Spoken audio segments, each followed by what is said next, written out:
dengan menghubungi narasumber kita tentang Al Zaitun, Ponpes Al Zaitun.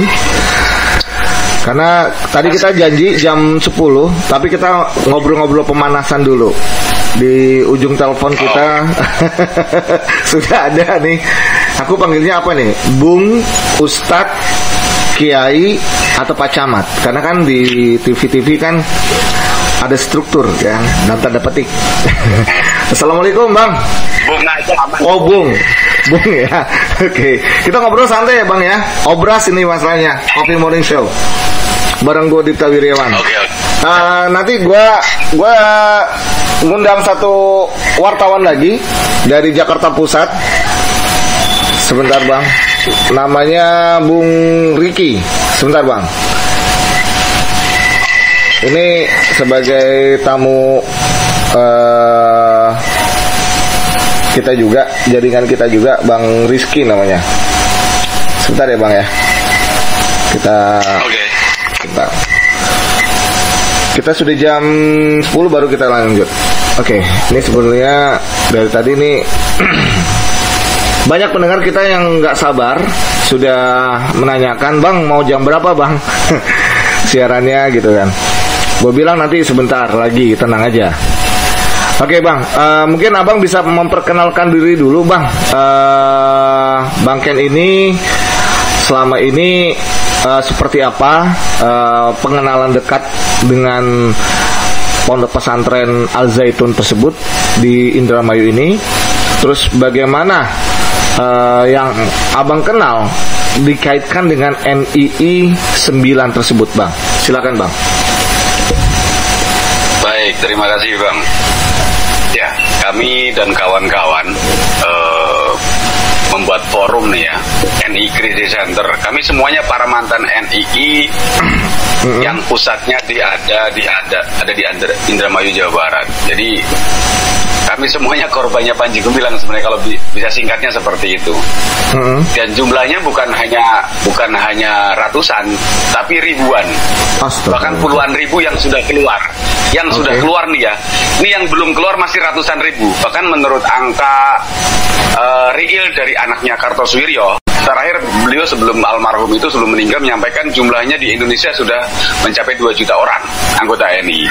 Mereka itu tiarap karena negara ini belum konflik. Tapi ketika negara ini konflik, mereka akan bangkit dan akan menggulingkan negara ini diganti dengan negara Islam.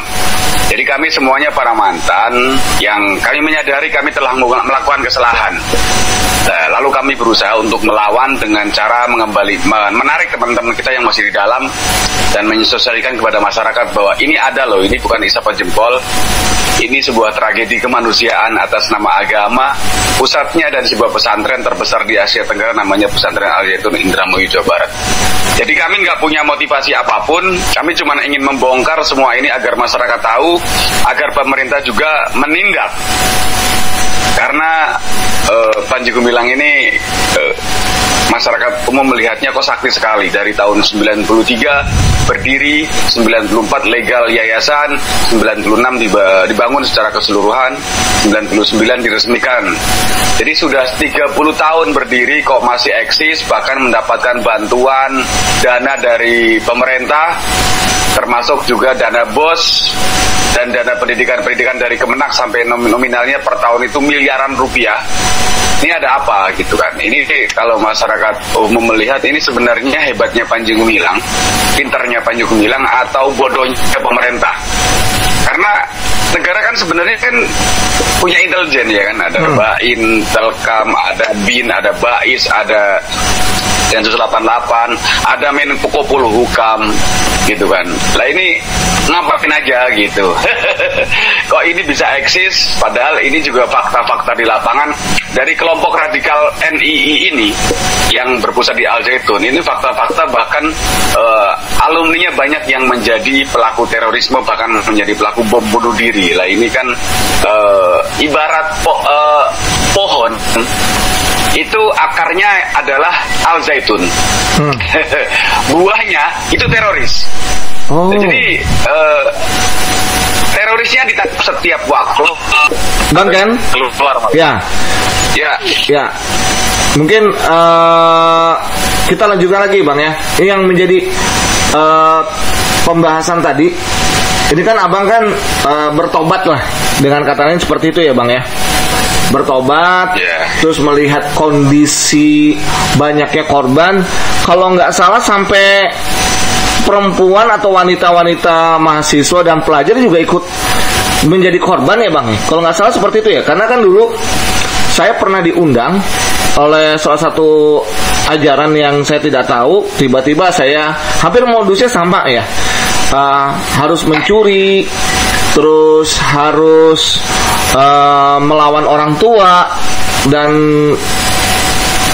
dasarnya dari Al-Quran. Nah itu, apakah itu juga NII 9 yang dimaksud Bang Ken? Ya, di antara indikasinya tuh seperti itu. Jadi ini seperti virus Bang. Ini bisa menimpa siapa saja, tidak pandang sisi usia, pendidikan, profesi. Pokoknya kalau orang sudah terpapar virus ini, NII negara Islam Indonesia pasti akan goblok mendadak deh. Karena kita harus taklid buta, taat sepenuhnya kepada pimpinan. Perintah pimpinan harus kita taati, dan kita tidak pernah mendengarkan orang lain di luar kelompok kita. Ini bahayanya. Oke. Nah, pada saat apakah abang juga salah satu dari tim perekrut dan tanda petik untuk jamaah tersebut? Silakan Bang, dilanjutkan lagi yang tadi abang ceritakan. Silakan. Kita di sana ada dibagi beberapa tim. Saya kebetulan tim Hujuma dan tim Malia. Tim Hujuma tim perekrutan, dan tim Malia tim pencari dana. Jadi masing-masing punya jaringan gitu kan. Dan ada jaringan pelajar, mahasiswa, ada jaringan bahkan kalangan artis juga banyak yang terpapar. Gitu Bang. Oke. Itu berapa persentase Bang mereka yang terpapar dari ajaran tersebut Bang? Izin. Kalau untuk tokoh masyarakat atau artis persentase. Waktu itu ketika saya banyak, pada saat itu banyak ya. Maksudnya persentase dari semua artis di Indonesia bagaimana? Kalau artis dulu saya kasih inisial aja ya, salah inisial DS dulu kan, DS, AS, itu kan ada MR, banyak lah pokoknya. Ada artis yang memang ya dulu identik dengan tiba-tiba hijrah mendadak gitu kan. Nah ini juga jadi mereka ada kalangan tertentu, kalangan pelajar, kalangan mahasiswa, kalangan guru. Itu masing-masing punya tim perekrutan sesuai dengan, kalau bahasa kita dulu, sesuai dengan kaumnya gitu Bang. Oke, Bang, kalau di sini kan juga ada dugaan penculikan pernah terjadi ya Bang ya, dengan beberapa oknum yang ya katakanlah kasarannya melakukan hipnotis. Apakah benar Bang dari modus itu salah satunya? Sebenarnya bukan penculikan Bang. Ini mereka kan mobilitas tinggi.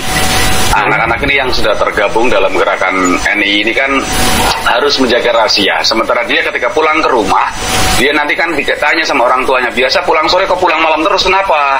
Pembayaran kemarin sudah dikasih kok sekarang minta duit lagi. Daripada nanti ketahuan, mereka lebih baik menghindar dari keluarga. Jadi bukan diculik sebenarnya, menghindar, tidak pulang, dan biasa tinggal pesan kok, Bapak Ibu nggak usah khawatir, saya baik-baik saja, jadi nggak usah dicari gitu. Jadi sebenarnya bukan diculik gitu Bang, tapi mereka menghindar dari keluarga dalam waktu yang ya tergantung dari komunikasi dari keluarga. Ada yang sampai bertahun-tahun, ada yang hanya berbulan-bulan. Tapi rata-rata kalau yang hilang ini karena memang ketika sudah total aktif di gerakan NII biasanya ya sampai bertahun-tahun. Jangan sampai nanti ketika pulang nanti diketahui keluarga, terus nanti ya lapor polisi, nanti bisa membahayakan dia dan kelompok-kelompoknya Bang.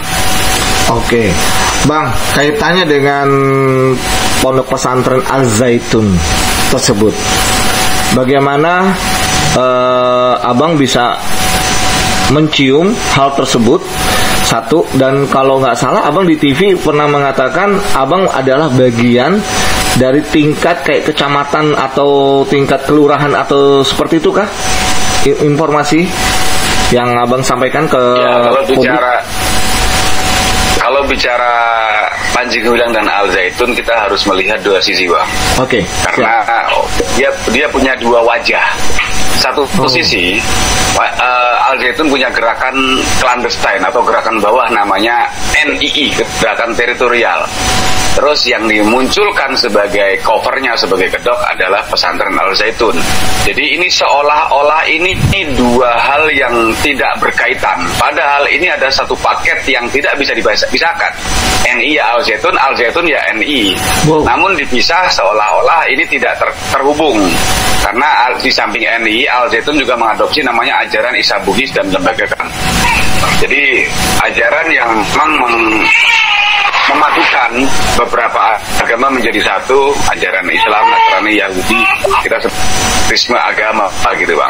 Jadi kalau melihat hanya secara fisiknya saja, kita tidak menemukan apa-apa di sana. Hukumnya pakai Kemenak, walaupun ya ketika bicara Kemenak, kita yakin masyarakat ini tahu Kemenak tidak pernah mengajarkan sholat yang seperti di Al Zaitun. Terus Kemenak juga tidak pernah mengajarkan ya ritual-ritual yang terjadi di sana, seperti tadi sholat, masa imam jadi sholat, imam bisa khotbah Jumat, imam bisa bergabung dengan barisan laki-laki. Terus ada namanya mazhab Bung Karno. Kementerian Agama tidak pernah merilis sebuah mazhab baru namanya mazhab Bung Karno. Ini kan juga kalau sebenarnya sudah masuk penistaan agama. Kementerian Agama tidak pernah mengajarkan bahwa Quran itu bukan wahyu Tuhan tapi wahyu Muhammad. Itu kan ide Panji Gumilang saja. Ini penistaan agama, kegaduhan. Ini sebenarnya kasusnya sudah masuk. Jadi saatnya mungkin ini sudah masyarakat melihat bahwa Al Zaitun ini memang harus segera ditindak karena ini sudah sesat dan menyesatkan dan menimbulkan kegaduhan di masyarakat. Jadi kita berharap ya MUI sebenarnya sudah mengadakan penelitian. Berharap MUI membuat fatwa. Tahun 2002 sudah lama loh, sudah 20 tahun lebih. Itu sudah membuat penelitian, hasilnya jelas. Pimpinan NI itu adalah pimpinan Al Zaitun. Jadi 3 hubungan, pendanaan NI juga pendanaan Al Zaitun. Doktrin NI juga dilakukan sebagai doktrin di Al Zaitun. Tinggal buat fatwa. Kementerian Agama juga sudah mengadakan penelitian yang harusnya sudah menindak. Namun sampai saat ini masih dibiarkan. Makanya kita berharap ini semuanya bicara, termasuk kita berharap Menko Polhukam juga ikut bersuara, jangan diam-diam baik. Termasuk Kementerian Agama yang dulu yang dulu ganas di Ormas ini Gus Menteri, sekarang kok diam nggak ada suaranya terkait Panji Gumilang. Jadi Gus Menteri juga bersuara gitu kan. Kemarin kita sempat ini juga Bang ke Bapak Khairun Daurui, Humas dari Kemenak. Tapi sampai detik ini beliau hanya membaca WhatsApp kami.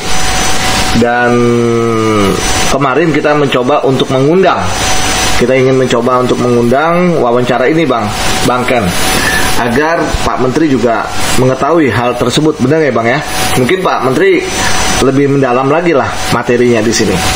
Bang, kalau kemarin kan Pak Wagub Jawa Barat sudah menemui Panji Gumilang. Kalau Abang sudah saya kasih linknya juga tuh Bang ya, dari linknya YouTube channelnya Al Zaitun. Nah, ini awalnya gembar-gembor ya Bang ya, tapi pas kita lihat gerakan yang tadinya gembar-gembor kok menjadi lurus. Nah, apakah ada kaitannya Bang Al Zaitun ini, terutama pimpinan Panji Gumilang, bisa berkamuflase seperti itu Bang? Pengalaman Abang? Ya tadi gerakannya kan gara-gara NI dipadu dengan adanya Isa Bugis, jadi kelihatannya jadi toleransi. Jadi kalau menurut saya, siapapun yang datang ke Al Zaitun, mau Kemenak, mau gubernur, mau wagub, sebelum ke Menko Polhukam, ya kan, Pak Menko Polhukam itu bertindak, saya pesimis kalau ini ditindak. Saya pesimis ini akan berakhir. Karena ya semuanya tidak dianggap. Apalagi MUI Kemenak. Itu siapa dia orang? Panji Gumilang presiden loh. Masa disejajarkan disuruh ngadep sama MUI atau Kemenak gitu kan. Jadi kita berharap ya Pak Mahfud MD itu mengumpulkan kementerian dan lembaga. Ya, dalam hal ini tadi saya sampaikan ada BIN, BAIS, Baintelkam, ada Pakam Kejagung, ada Densus 88, BNPT. ini mau diapain? Kalau tidak, mau siapapun yang datang ke sana itu tidak akan pernah mengaruh, bahkan justru akan menjadi polemik, akan menjadi pertikaian, bahkan mungkin akan terjadi bentrokan antar masyarakat.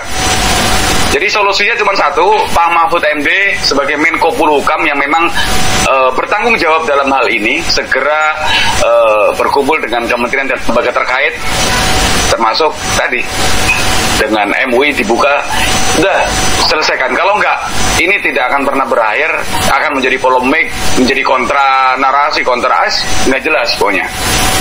Akhirnya akan seperti debat kusir, begitu Bang. Ini yang menjadi menarik saya, pertanyaan berikutnya nih untuk Bang Ken ini. Abang kok berani gitu loh. Sedangkan korban-korban yang lain kan pada ketakutan nih Bang. Takut diintimidasi, takut diburu, takut dibunuh, katakanlah seperti itu. Abang padahal adalah konotasi yang tadinya pelaku menjadi bertobat. Kok berani membongkar hal ini gitu loh Bang? Alasannya kenapa nih Bang? Lah, kalau kami saja yang tahu masalah, diam, bagaimana masyarakat lain yang tidak tahu, yang menganggap ini hanya ilusi Bang, yang menganggap ini hanya konspirasi dan segala macam, padahal ini fakta. Ada korban ya, sebuah gerakan radikal, walaupun mungkin ada bungkus politik, tapi korban ini ada, fakta tragedi kemanusiaan itu ada, orang dihancurkan, ekonominya dihancurkan, akhlak dan akidahnya dihancurkan, masa depannya, dan ini dibungkus dengan keagamaan sebuah pesantren. Jadi kalau kita yang waras diam, bagaimana masyarakat lain yang melihat ini? Kalau bicara tentang resiko gitu kan, kita pasrahkan semua kepada Tuhan, karena semua yang terjadi di dunia tidak ada yang kebetulan, dan semua sudah tertulis dalam kitab lauhnya. Kita nggak boleh khawatir. Jangankan masalah khawatir tentang sesuatu yang membahayakan, khawatir besok kita mau makan apa aja, kita sudah bisa dikatakan kufur, ingkar nikmat kepada Tuhan, seolah kita takut bahwa Tuhan itu miskin, padahal Tuhan itu maha kaya. Jadi ya kita sebagai orang yang mengetahui persoalan ini, ya kita harus bicara, dan kita berharap semua mantan-mantan orang yang mengetahui ini, mari kita back up supaya kita ada tindakan nyata dari pemerintah. Gitu Bang.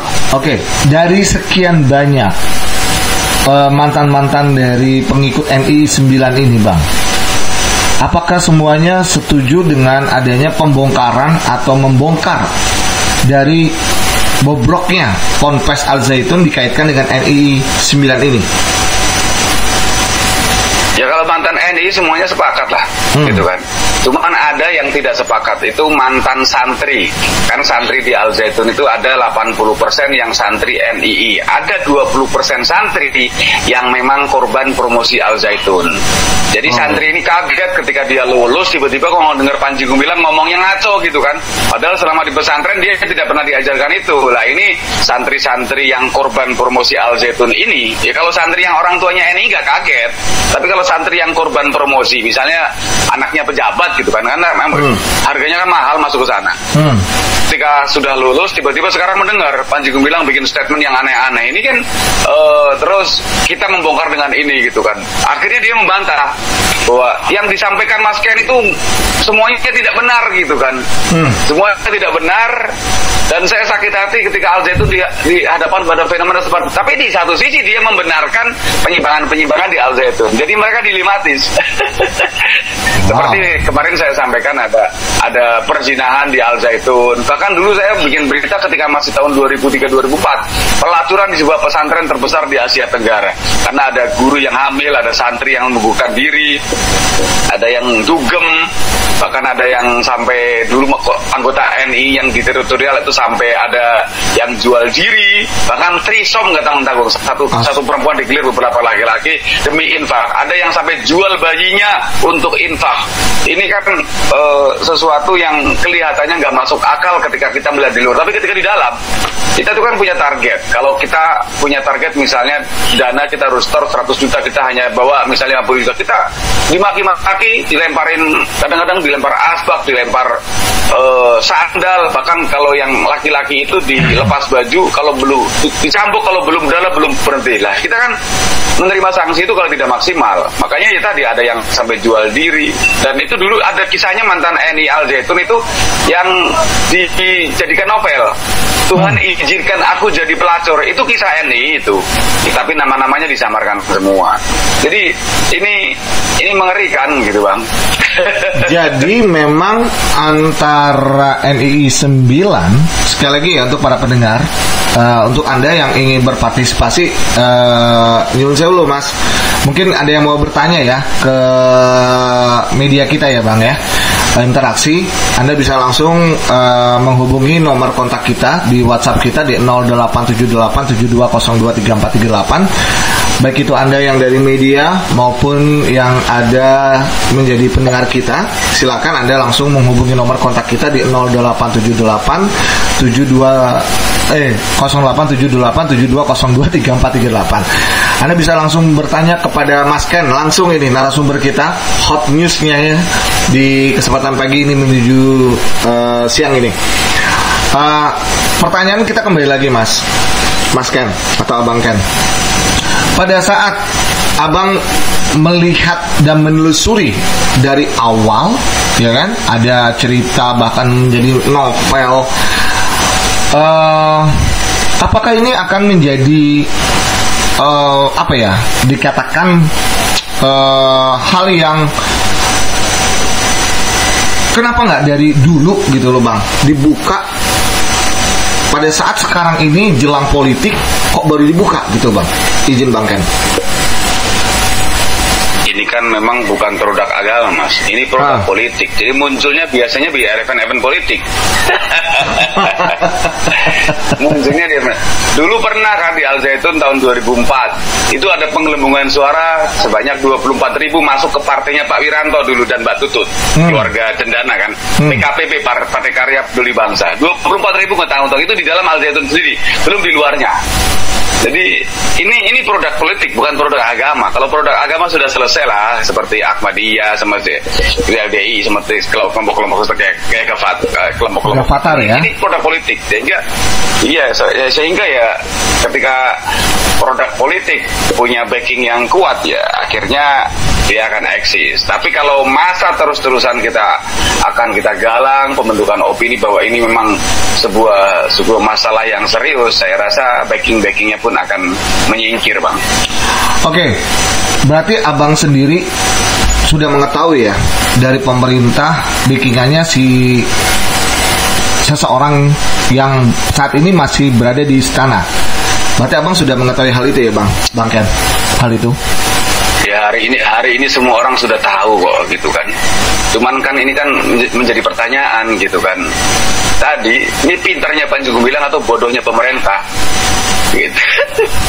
Akhirnya pemerintah yang kena getah, walaupun dalam hal ini mungkin presiden ya mengetahui gitu kan, tapi kan mungkin dari lingkarannya itu kan ada yang bermain gitu kan. Jadi orang bodoh saja sekarang sudah melihat itu, udah jelas kayak gini kok masih dibiarkan, masih dilindungi gitu kan. Nah ini yang namanya disebut politik Bang. Politik yang asli itu begini, politik itu kejam, politik itu tidak mengenal namanya korban. Politik itu akan mendekati siapa yang punya masa besar. Yang penting misi tercapai Bang. Itu kan salah satu sisi negatif dari dunia politik ya. Oke, Bang, berarti Abang mengetahui ini dari tahun 90-an ya Bang ya, kasus ini? Akarnya. Kalau saya bergabung baru 99. Oh, 99. 2000 lah, tahun 2000-an. Namun kami dijelaskan bahwa Al Zaitun pertama berdiri itu 93. Walaupun 90-91 mereka sudah bergerak, tapi mereka sudah punya rencana untuk membuat pesantren 93. Jadi mereka terus bikin yayasan pesantren Indonesia, terus 94 legal, 96 gedungnya dibangun keseluruhan, 99 baru diresmikan oleh Pak Habibie pada saat itu. Oke, Bang, satu lagi nih Bang, aku jadi makin tertarik ini pembahasan kita pada pagi ini Bang. Abang nekat, dapat dikatakan Abang nih nekat nih, iya kan? Abang nggak minta perlindungan ke pihak-pihak yang berkuasa atau memang makin abang membuka, makin banyak diketahui orang banyak. Siapa Al Zaitun sebetulnya? Kita hanya boleh berlindung kepada Allah saja, Bang. Oke. Luar biasa. Iya, betul. Oke. Kepada Allah saja kita tempat berserah diri gitu, Bang. Tapi gini, kalau misalkan nih pemerintah, ini kan kemarin kan kita, saya juga memantau ya, tim dari redaksi sampai saat ini memantau 2 kali, ya kan, pendengar, 2 kali aksi demo dilakukan di Indramayu, ya kan, sekian ratus orang atau sekian ratus ribu lah. Nah, kemudian itu dari Indramayu dan saat ini sampai gabungan kaum umat Islam di beberapa daerah, termasuk Banten, Bang. Nah, kalau abang menanggapi hal ini, Bang, pada saat saudara-saudara kita kaum muslim yang benar-benar mengikuti lil alamin ajaran Islam yang sebenarnya, nah, terus dihalang-halangi nih sama pihak kepolisian lokal di sana. Menurut abang bagaimana nih, Bang? Apakah ada dalam tanda petik sesuatu yang dikatakan ada pihak yang masih kental melindungi sosok Al Zaitun tersebut, yaitu terutama Bapak Panji Gumilang ini, Bang? Silakan, Bang. Ya, kalau kepolisian kan sifatnya mengamankan, Bang. Abang juga kalau bikin acara misalnya punya duit gitu kan, Pak, mohon bantuannya polisi 500 orang. Ini anggarannya ini buat makan, ini buat transportasi. Abang dijaga kok. Iya, Bang. Asal abang punya dana, abang bisa dijaga, Bang, gitu. Jadi, ya, kalau kita melihat gimana? Yang kemarin nih, abang kan udah buka nih ya link yang dari kita tuh, Bang.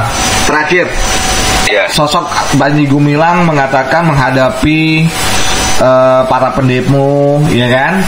Terus ada intelnya. Nah, setuju nggak tuh, Bang, kalimat tersebut dari sosok dari beliau ini? Panji Gumilang itu orang yang sombong. Panji Gumilang itu orang sakit jiwa. Panji Gumilang itu seorang yang psikopat. Orang yang jahat. Karakter Dajjal ini dikemas dalam sesuatu yang baik menjadi pesantren. Karakter jahat satu orang yang bisa menyesatkan jutaan masyarakat. Ini kan Dajjal. Ini kan psikopat tingkat tinggi. Gangguan jiwa yang akut sehingga seorang Panji Gumilang saja bisa menghipnotis 2 juta lebih masyarakat Indonesia, dan bukannya masyarakat biasa, masyarakat intelektual, bahkan para menteri, para pejabat negara, bahkan lingkaran istana bisa terhipnotis Panji Gumilang. Ini kan kalau bukan karakter Dajjal yang psikopat sakit jiwa ini, nggak mungkin akan bisa seperti itu. Benar juga. Oke. Bang, jadi simpulannya memang apa kita kalau mau ketemu beliau ini harus pakai topeng, Bang, biar nggak terhipnotis atau gimana gitu loh, Bang? Tatapan ya, mata atau gimana gitu loh.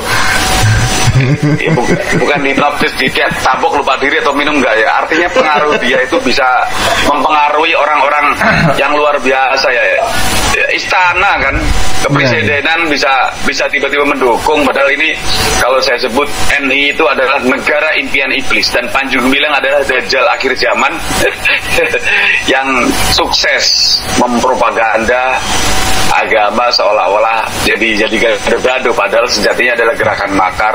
Dan ini tidak akan berhenti bila tadi Pak Menko Polhukam nggak turun, ya kan. Kemarin saya lihat sudah Pak Wapres sudah menginstruksikan kepada Polhukam untuk menindak di hadapan Pak Muldoko. Saya ngelihat Pak Muldoko mukanya agak masam itu ketika Pak Wapres menginstruksikan agar Al Zaitun segera ditindak. Ya, kita lihat nanti ke depan seperti apa, Bang. Kita pengen melihat apa sih rencana Tuhan untuk kita semua. Kita kan sejatinya cuma wayang, Bang. Kita hanya menjalani perang masing-masing, dalangnya Tuhan kan. Jadi mari kita nanti lihat seperti apa. Kita doa bersama, semoga tabir ini bisa segera terungkap supaya ini tidak kembali korban berjatuhan di kalangan masyarakat, Bang. Oke, Bang, ini ada beberapa pertanyaan yang kemarin tim redaksi kita menitipkan untuk Abang, sampai kapan Abang akan berjuang menuntaskan kalau kami, hal itu? Ini bukan pekerjaan, Bang. Ini kehidupan saya. Dan walaupun mungkin Al Zaitun sudah ditindak, kita kan punya PR banyak. Jutaan korban NI ini kan juga mereka perlu kembali kepada masyarakat. Mereka kembali pengen kembali kepada ajaran yang benar. Ini tugas-tugasnya masih banyak. Bagaimana kalau kami dan kawan-kawan menyadari kok, kami bukan siapa-siapa dan kami bukan apa-apa. Kami hanya pengen berjuang, kami berbuat sesuatu sesuai bidang yang kami bisa. Ini bukan pekerjaan, Bang. Ini kehidupan kami. Saya dulu pernah di sana. Kalau mungkin keluar sekarang, kalau belum keluar, sekarang mungkin bisa jadi pelaku bom bunuh diri, Bang. Nah, kami bersyukur kami bisa diterima masyarakat, kami bisa diterima di lingkungan. Ya, dulu kami menjadi musuh masyarakat, menjadi sampah masyarakat, sekarang diterima. Ya, tugasnya bagaimana sekarang mengedukasi tentang kebinekaan, bahwa apa yang pernah kita lakukan dulu itu sebuah kesalahan. Masyarakat jangan coba-coba berguru dengan guru yang salah. Jadi kalau mau beragama ya berguru dengan guru yang benar, guru yang moderat, guru yang mencerahkan, guru yang mendamaikan. Jadi kalau kita belajar agama tiba-tiba yang disampaikan kebencian, hujatan, caci maki kepada teman yang berbeda, kepada kelompok yang berbeda, itu adalah bagian dari pintu gerbang kita akan masuk tahap awal, yaitu intoleran. Rasa paling benar yang lain salah. Lalu ketika sudah intoleran kita akan bergabung, berbaiat kepada masuk kelompok, dan ketika sudah bergabung menjadi radikal, maka selangkah lagi kita akan berpotensi menjadi terorisme. Nah, ini yang kita sampaikan kepada masyarakat tentang bagaimana Pancasila ini bukanlah tauhid, bukanlah berhala seperti yang dulu pernah kita yakini. Pancasila itu ide berlian tokoh bangsa yang bisa mempersatukan kita semua. Saya sampaikan kepada masyarakat bahwa jangankan kita mengaplikasikan 5 sila dalam Pancasila, 1 sila saja kalau kita aplikasikan, Bang, kita sudah bisa menjadi orang yang damai, Bang. Kenapa? Sila pertama, ketuhanan yang Maha Esa. Sejatinya Tuhan di dunia ini hanya satu. Tuhan kita sejatinya sama. Hanya setiap orang dalam memeluk agama menyebut Tuhan dengan nama yang berbeda. Tuhannya manusia, Tuhannya iblis, Tuhannya malaikat. Sama, Bang, Tuhan Allah. Namun orang bijaksana menyebutnya dengan banyak nama. Jadi orang Islam manusia, orang Kristen juga manusia, Hindu, Buddha, Konghucu juga manusia. Berarti Tuhan kita sama. Kan tiap agama peradabannya berbeda-beda, ratusan tahun bahkan ribuan tahun jeda waktunya, otomatis bahasanya berbeda, otomatis ya peradabannya berbeda, gitu kan. Nah, kebetulan Islam itu kan yang terakhir. Ya sudah, kita bicara perbedaan, kita ada namanya lakum dinukum waliyadin. Yang penting kita tidak saling senggol. Kita yakini agama kita sebagai hablum minallah dan hablum minannas. Urusan dengan Tuhan kita punya tanggung jawab masing-masing, tapi kita juga punya tanggung jawab berhubungan dengan sesama manusia. Jadi kalau kita sudah bisa berdamai dengan sila pertama, kita ada namanya Bhinneka Tunggal Ika. Walaupun beda-beda suku, agama, dan ras, bahasa, kembali kepada sila pertama, Bang. Nggak usah dipersoalkan, wong sejatinya Tuhan kita sama. Jadi kalau kita sudah bisa berdamai dengan sila pertama, bonusnya sila kedua, Bang. Memanusiakan manusia, adil terhadap diri dan orang lain, tidak mudah menjadi hakim atas keyakinan orang lain, dan beradab, punya akhlak. Tapi kalau kita tidak paham sila pertama, pasti akan menyalahkan teman, menyalahkan kelompok lain. Itu yang terjadi, intoleran. Tapi kalau kita paham sila pertama, tujuan kita sama kok. Tujuan kita bagaimana menaiki sebuah puncak bukit. Cuman kadang-kala kita menelusuri setapak jalan itu kan, jalan setapak kadang-kadang merasa paling benar. Ketika sampai di puncak kita akan melihat ternyata jalan ini semuanya muaranya satu, muaranya ke laut. Dari atas gunung ada yang dari utara selatan muaranya ke laut. Nah, ini yang terjadi.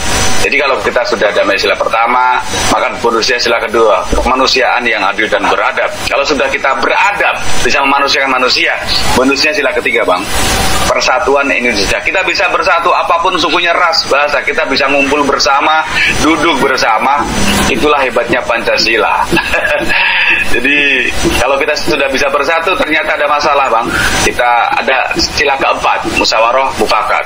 Nah, kalau sudah kita empat, kita jalani semua, bonusnya sila kelima, Bang, keadilan sosial bagi seluruh rakyat Indonesia. Saya yakin kalau masyarakat bisa mengaplikasikan nilai-nilai Pancasila ini, kita akan aman dan damai. Masalahnya adalah ada orang yang OTG, Bang, yang terpapar tanpa gejala, seperti virus COVID, yang dia merasa sudah nasionalisme, dia merasa beriman, tapi ternyata ada jiwa intoleran dalam dirinya.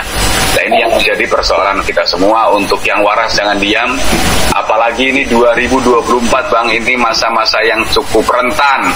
Kenapa? Kelompok radikal baik NI maupun Khilafah mengklaim setelah runtuhnya Turki Asmani 1924, mereka yakin akan bangkit kembali tepat 1 abadnya, yaitu 2024, dan mereka akan menggunakan segala cara untuk mempropaganda, mengadu domba anak bangsa supaya terpecah belah, dan target mereka adalah negara ini chaos, terjadi konflik, mereka berusaha untuk menggulingkan negara diganti dengan negara Islam atau khilafah Islam. Ini, Bang, yang paling penting, Bang. Oke, Bang, satu pertanyaan sebelum kita tuntaskan, karena kita masih waktu masih banyak ya, Bang, setengah jam lagi, Bang, ya. Saya mau bertanya nih untuk Abang nih. Bang, kalau kita ini ada Bang Riki. Bang Riki, Ki, sudah monitor, Ki? Bang, kalau kita Halo, Ki. Halo, Ki. Halo, ya, Waalaikumsalam. Mungkin Bang Rizky kenalin, ini Bang Ken Setiawan. Bang Ken ini kawan kita dari jaringan kita dari Jakarta Pusat, Bang. Media Jakarta Pusat.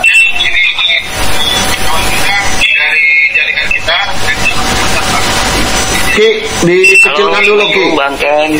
Kecilkan dulu, Ki. Halo, salam, Bang. Dikecilkan dulu monitornya. Saya Remo dari Jakarta Pusat. Ki, di monitornya dikecilkan dulu, Ki. Dikecilkan dulu, Ki. Kecilkan sampai habis biar nggak feedback. Kita di studio feedback banget ini.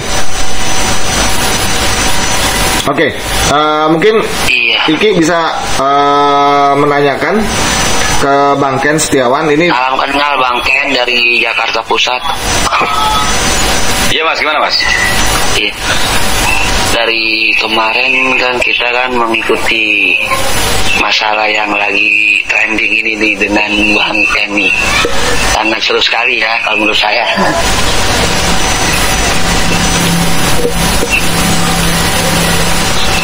Oke, silakan, Ki. Kalau menurut Bang Ken sendiri tuh tanggapannya apa tuh dengan adanya netizen yang lain seperti itu? Maksudnya? Mungkin diperjelas, Ki. Halo? Ya, maksudnya gimana? Halo? Sepertinya masih terganggu ya, Bang, ya, sinyalnya beliau. Oke, Bang, Bang Ken, mungkin kalau yang dimaksud Bang Rizky atau Bang Riki ini berkaitan dengan netizen. Apakah Anda takut diserang dengan netizen, Bang? Khususnya, Bang? Enggak lah, kalau sekarang orang yang waras pasti sudah tahu semuanya kok. Tuh, Ki, orang kalau yang mendukung Al Zaitun perlu dicek kejiwaannya itu sekarang. Siap. Termasuk pejabat-pejabat yang kesana itu. Oke, Bang, kalau dilihat dari media sosial ada muhrim wanitanya di situ kan, Bang. Nah, itu apakah ada indikasi penyimpangan terhadap ibadah kita yang selama ini sudah salah kaprah dari yang mereka lakukan? Seperti itu, Bang. Tadi sudah saya jelaskan tadi, Bang.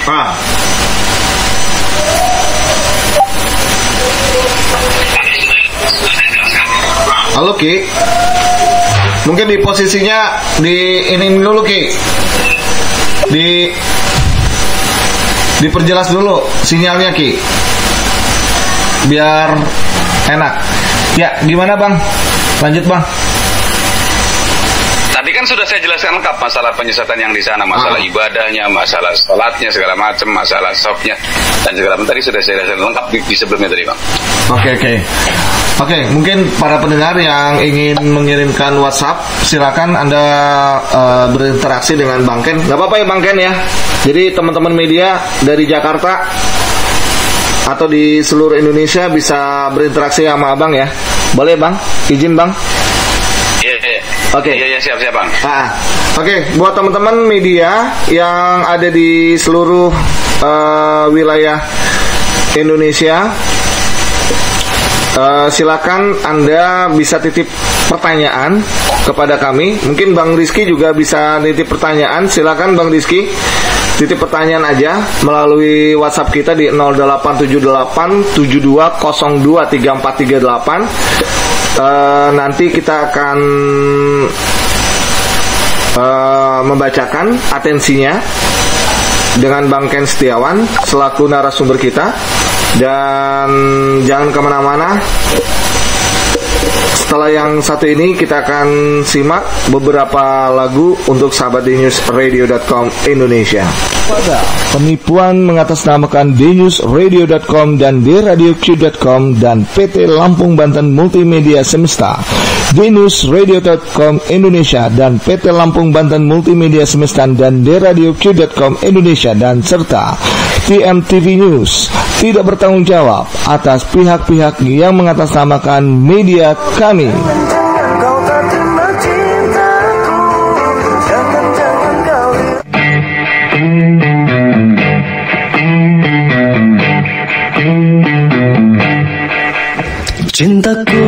Cintaku padamu tak besar seperti dulu. Kamu kok begitu menilai cintaku, begitu rendah di matamu. Sayangku padamu tak indah seperti dulu.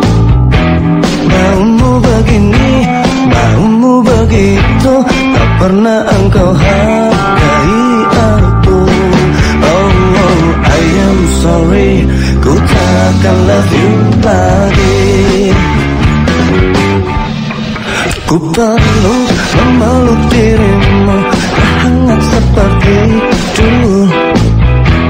Ku jadi selingkuh karena kau selingkuh, biar sama-sama kita selingkuh. Oh, I am sorry, ku takkan love you lagi. Biar ku putuskan saja, ku tak mau hatiku terluka. Lebih baik ku cukupkan saja, ku tak mau batinku tersiksa. Jangan kau selalu merasa wanita bukan dirimu.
ST12 dari Pacar Lagi.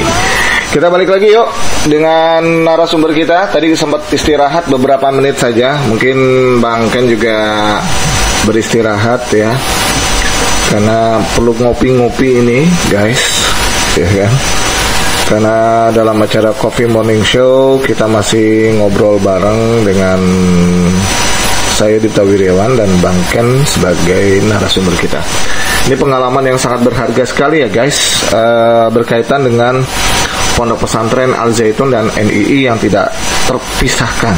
Mungkin kalau kawan-kawan pendengar di luar sana menyampaikan Al Zaitun ya Al Zaitun, NII ya NII. Nah ini apa yang disampaikan oleh Bang Ken, bahwa NII ada kaitannya dengan Al Zaitun, karena NII adalah bagian dari Al Zaitun. Kurang lebih seperti itu ya Bang Ken ya. Dan oke, ini ada satu pertanyaan dari Bung Raymond yang menyampaikan. Bung Raymond, sebentar.